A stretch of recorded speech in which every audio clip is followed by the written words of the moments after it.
I'm Mike Goodwin, president of EverLogic.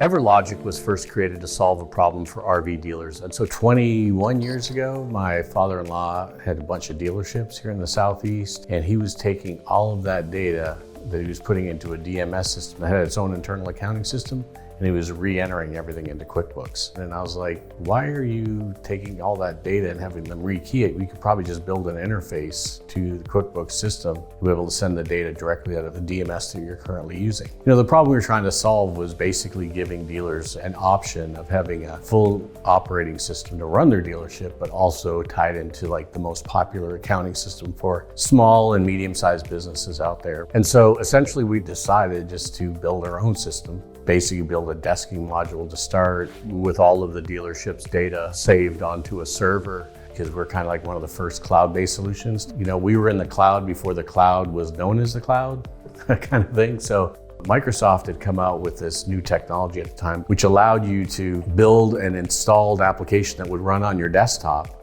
but all the data and everything was saved into the cloud or on a server that was connected to the internet. And that meant you could do business from anywhere in the world as long as you had an internet connection. And that's where we started. As for where EverLogic is now, it's come quite a ways. You know, it's evolved, expanding into the trailer dealer industry, automotive, pretty much anything with a VIN number. You know, we started expanding out, and a lot of people found us because they wanted to work with QuickBooks. And so we became the best solution available. There's a lot of different technologies evolved. Technology that is available today is amazing. We've evolved the software so that it solves a multitude of problems. You know, from not just the sales, parts and service, but inventory management, as well as integrations with other partners like websites, texting engines, credit card processing, some parts and service distributors. Pretty much anybody that offers an online interface, we're able to connect with now. So it's really awesome. A lot of advancement we've had really is mostly due to input from our customers. You know, they call me up when they have some questions or just sometimes just an opinion. You have that level of trust amongst your customers that you call friends. You know, you can sit down and have a cocktail or a beer with, or, you know, go out and hang out or go camping or whatever. It's great. That's, you know, where we're at today.